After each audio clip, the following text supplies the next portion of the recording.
आपस में बातचीत हो रही है, तब तक नारद बाबा घूमते भये और कैलाश पर्वत पर पहुंचे। श्रीमन नारायण नारायण नारायण।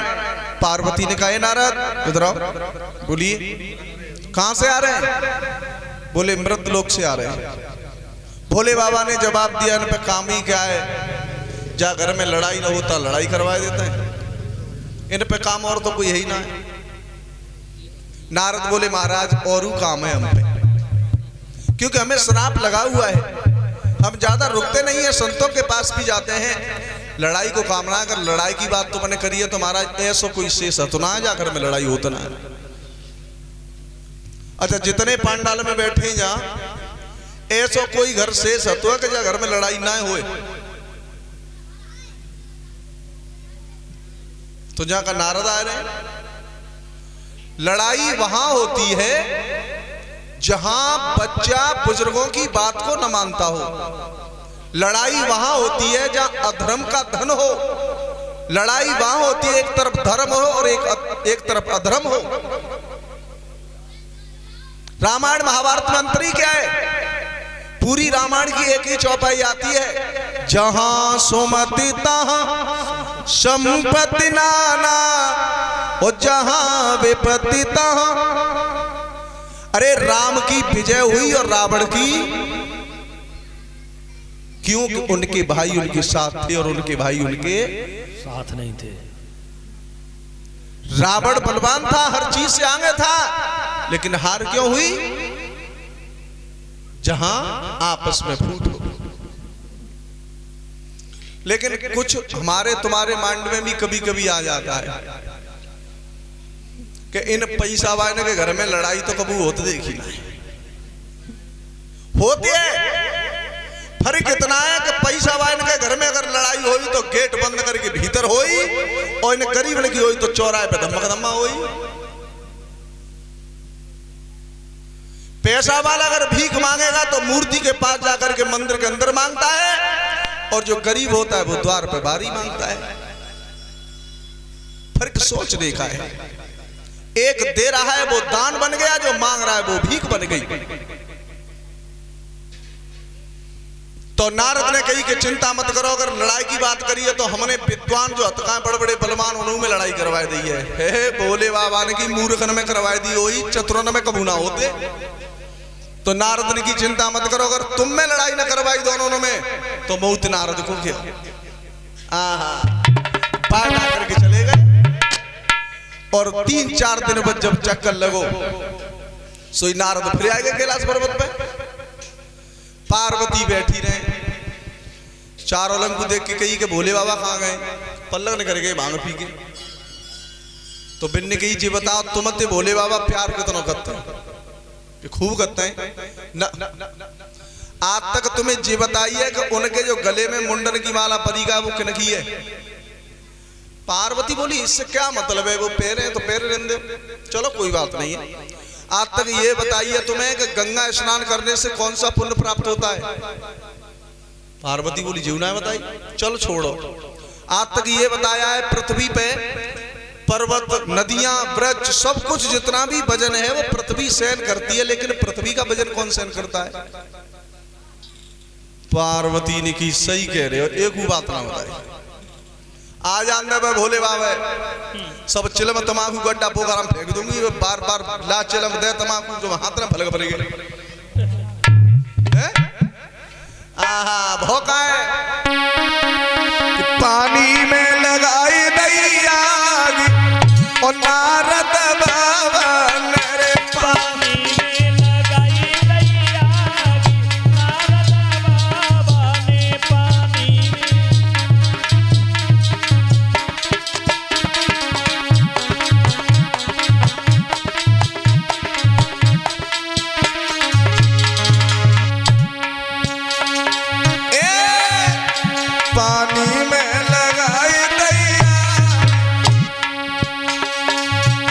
पानी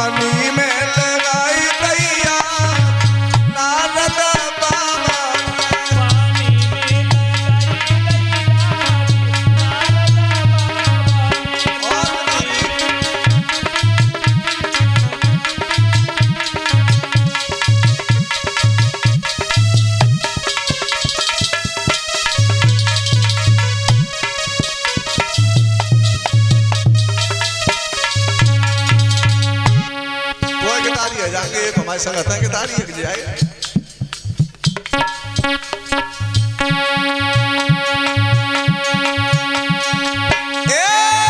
जिनको बने रहो सुंदर चोला जिनको बने रहो सुंदर चोला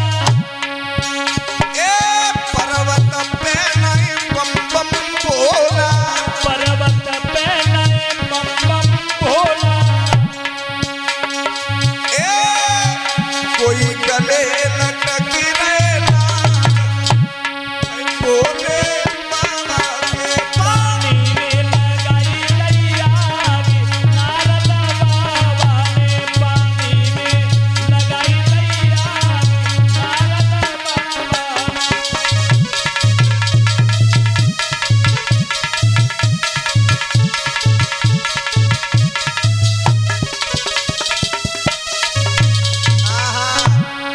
कितना सुंदर दूधो फारवे में देर ना लगी।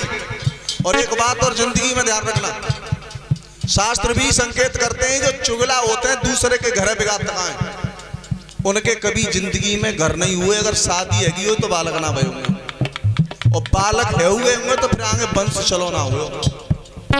नारद के कौन से 10-12 किले जो दूसरे के घर को बिगाड़ते हैं उनके घर कबू भय ना है। पार्वती ने कही सही कही नारद तब तो मैं अंधकार में जी रही जा डोकराने जादना प्यार करो तो किस्म खाई कि मैं तेरे साथ छल कपट नहीं करूंगा और तो बड़ा कपट हो। आहा पानी में लगाई गई आग नारद बाबा ने पानी में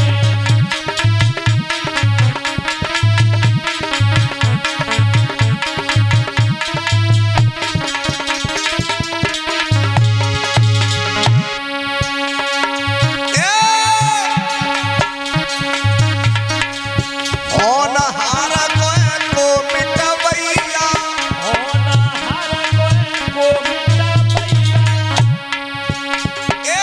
होनहारा को मिटवैया होना हर कोई को मिटा पैया पर्वत रूठ गई मैया पर्वत रूठ गई नित्य मैया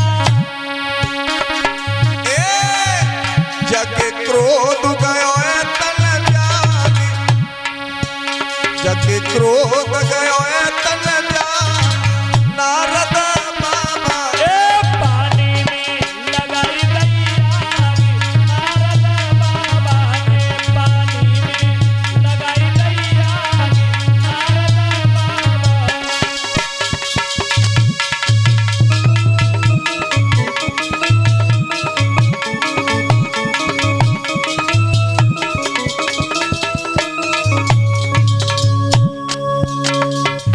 भैया होनहार सोई हो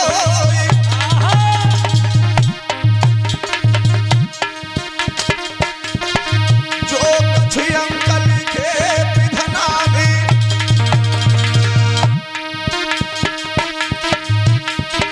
अरे वो कोई मिटवैया ना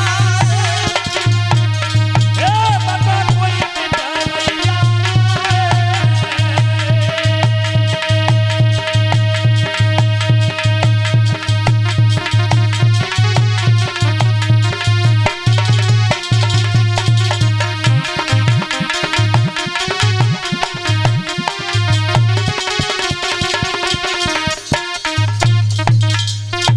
नारद लगाए के आग सीधे निकल